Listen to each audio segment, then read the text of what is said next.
was living on my own. I was living with my girlfriend at the time. So after I got divorced, it was just me and the two boys that I've got as my kids, and we had a fantastic time.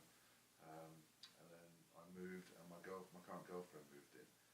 We moved around a bit, but Jake and Morgan were at that age where they didn't want to spend any time with me, which I understand. When I was their age, I didn't want to spend time with my parents, so they were pretty much kept themselves to themselves. Being a parent, you see them grow up from year dot to however old they are, and that's a rewarding experience in itself. We're both at school, we both studied for their GCSEs, and we're doing quite well. So I can't say hand on heart I had the closest relationship in the world, because they were more interested in spending time with their friends than with their dad. So I get that, I was the same. So life was pretty good. Yeah, I can't complain about life.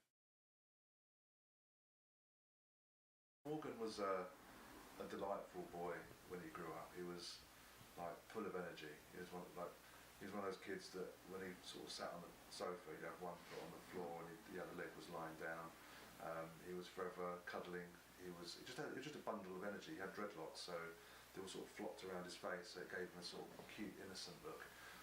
But as he got older, he lost that sort of energy, became more studious, which was fine.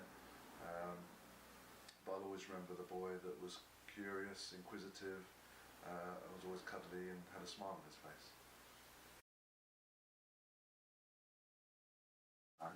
Not from my point of view. I don't remember any clues. I can say that with hindsight, you might look back and think, I wonder if, and was that an indication? But I don't know. I'm guessing. It's all speculation. There was no note, there was no indication about anything that he was thinking of.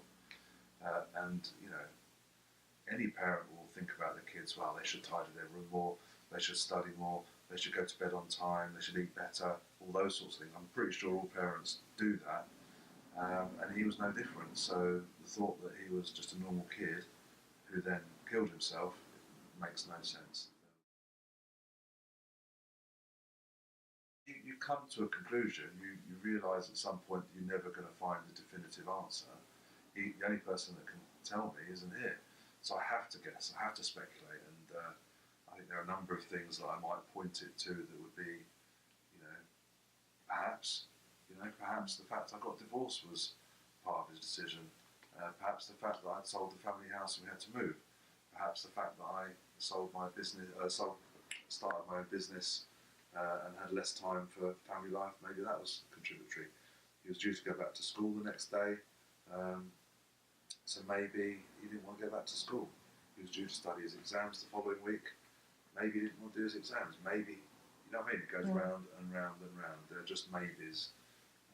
That's just it. That's just the way it is.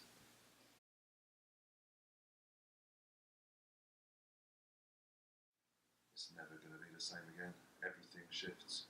So your whole belief system, I was 46 at the time, and was quite comfortable in my life. I knew what I was like, I knew what my life existed, and all of a sudden this tragedy happens, and then everything that you ever believed has shifted 5 degrees to the right. So that the way you meet new people is different, the way you communicate with people is different, your sleeping patterns change, your anxiety changes, your fear changes because of your other son. Not only that, it then affects your partner, because your partner's then got to understand how I've changed and then change herself to adapt to the changes that I've made.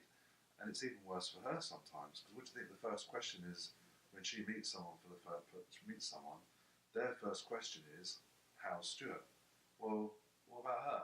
She's the one who's has to live with me, and yet she's probably got a more challenging journey, because I'm the one with the grief that's fairly simple to understand. Her grief is because not only have she lost her stepson, but she's lost the guy that I used to be. So actually everything's changed. The relationship I have with my son is now different, because it's not so much I'm concerned about him, obviously I am, but I'm now hypersensitive. So I'm on edge. So even when I meet people, when I talk to people, I'm starting to think, well, do they know? Do they not know? Are they going to ask? Are they not going to ask? Do I tell them? Do I not tell them? And then if they're not saying anything, do I say something? It goes round and round and round like that.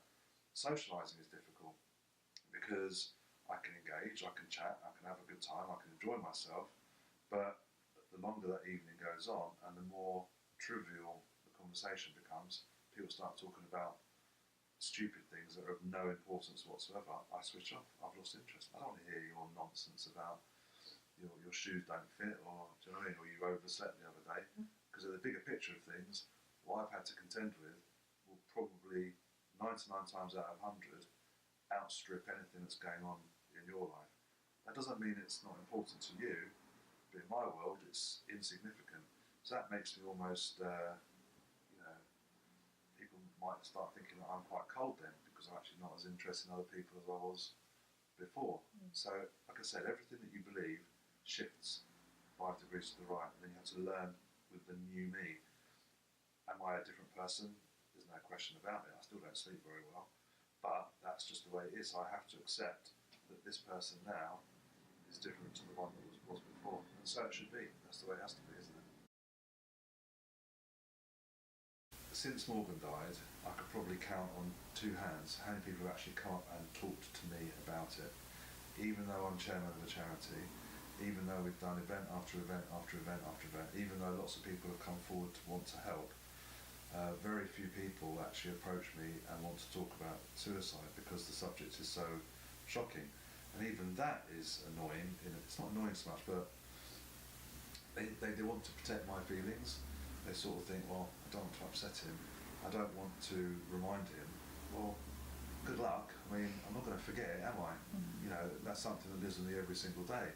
So you're not going to make anything worse. There is actually nothing you could say to make my life any worse than what I've already been through. So even if I was to be in debt, if I broke a leg, it still doesn't contend with what I've had to go through. And so people, I think, are still nervous about it because it's so shocking. If they can't talk to me about it, I'm probably pretty sure they won't talk about it with anyone else.